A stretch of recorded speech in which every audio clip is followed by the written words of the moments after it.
मान करें, अनुरोध सर से संबोधन। भारत माता की, इनकलाब, वंदे। आज यहाँ पे इतनी बड़ी संख्या में आए हुए मेरे सभी प्यारे भाइयों बहनों, माताओं, बुजुर्गों, बच्चों, आप सब लोगों को मेरा नमस्कार, सबको मेरा प्रणाम। दिल्ली सरकार खूब सारे काम कर रही है।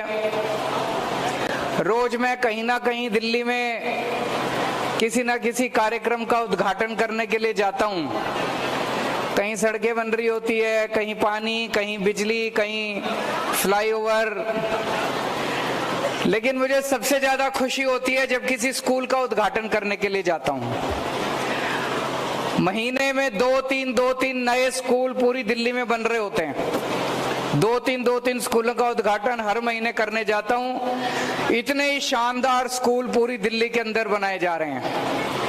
और उसका सबसे बड़ा कारण है, जब स्कूलों का उद्घाटन करने जाता हूं, जितनी खुशी लोगों के, बच्चों के चेहरे पे दिखाई देती है स्कूलों में, आज भी जितनी खुशी आप सब लोगों के चेहरे पे दिखाई दे रही है, वो और किसी काम में दिखाई नहीं देती जितनी स्कूलों के उद्घाटन में दिखाई देती है। हमारे में से बहुत सारे लोग जितने यहाँ बैठे हैं, बहुत गरीब परिवार से आते हैं। सारा दिन आदमी मेहनत करता है, अलग अलग, कोई इलेक्ट्रिशियन है, कोई मजदूर है, कोई प्लम्बर है, कोई किसी कंपनी में सिक्योरिटी गार्ड है, कोई कारपेंटर है, कोई कहीं कुछ काम कर रहा है, कोई कहीं कुछ काम कर रहा है। कई घर तो ऐसे हैं जिसमें गुजारा नहीं चलता। माँ भी काम कर रही होती है, पिताजी भी काम कर रहे होते हैं, दोनों की कमाई मिला के भी गुजारा नहीं चलता। और प्राइवेट स्कूल वालों ने छोटे से छोटे टुच्चे प्राइवेट स्कूल भी ले लो आप, उन्होंने भी अपनी फीस इतनी ज्यादा बढ़ा दी कि एक आम आदमी अब अपने बच्चों को पढ़ाने लायक नहीं बचा। तो मजबूरी में लोग अपने बच्चों को सरकारी स्कूलों में भेजा करते थे। इतनी मेहनत करने के बाद, माँ बाप के कमाने के बाद, दोनों के कमाने के बाद भी घर में पैसा नहीं बचता था। मजबूरी में भेजते थे सरकारी स्कूल। और जैसा भी आतिशी मैडम ने बताया, सरकारी स्कूलों का इतना बेड़ा गर्क था, सारी दीवारें टूटी पड़ी थी, छत चूहा करती थी, सारे नीचे बोरी पे बैठा करते थे, पढ़ाई लिखाई नहीं होती थी, बच्चे फेल होते थे। मैं भी राजनीति में आने के पहले झुग्गी झोपड़ियों में, एनजीओ में काम किया करता था। एक हम देखते थे सरकारी स्कूलों में उस टाइम इतनी बुरी हालत होती थी, साल 2 साल माँ बाप अपने बच्चों को भेजते थे सरकारी स्कूल में, फिर नाम कटा के कहते थे पढ़ाई तो होती नहीं है, टाइम खराब कर रहा है, चल तू भी काम पे लग जा। होता है कि नहीं होता? अपने बच्चों को भी काम पे लगा लेते थे, भाई 2 पैसे तो कमा के लाएगा। लेकिन अब ये हालत नहीं बची।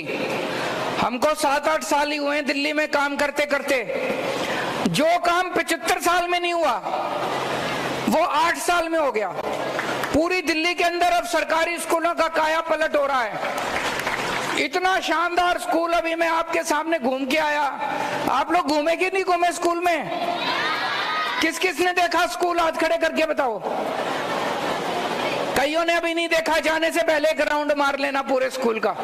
बहुत शानदार स्कूल बना है, क्लासरूम बहुत अच्छे बने हैं, लेबोरेटरी बहुत अच्छी बनी है, बहुत शानदार स्कूल बना है।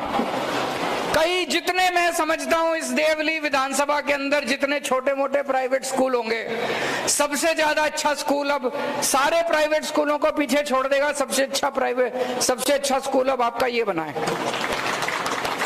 अब अपने गरीबों के बच्चों को अच्छी से अच्छी शिक्षा देंगे, मेरी जिम्मेदारी है।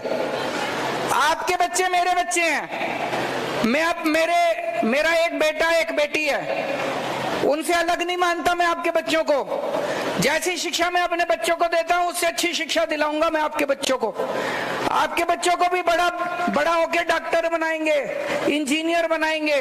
अभी आपके विधायक ने जैसे बताया, यहाँ से कई बच्चों का नीट में पास हो गए। नीट का मतलब डॉक्टरी का इम्तिहान जो होता है। कई बच्चे डॉक्टर बन रहे हैं अब सरकारी स्कूलों से, कई बच्चे इंजीनियर बन रहे हैं।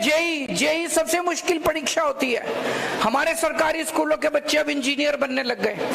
तो अब इंटेलिजेंस जो है वो पैसे की मोहताज नहीं होती। ऐसा नहीं कि अमीरों के बच्चे इंटेलिजेंट होते हैं, गरीबों के बच्चे भी इंटेलिजेंट होते हैं। अभी तक गरीबों के बच्चों को अवसर नहीं मिलते थे, अभी तक गरीबों के बच्चों को मौका नहीं मिलता था।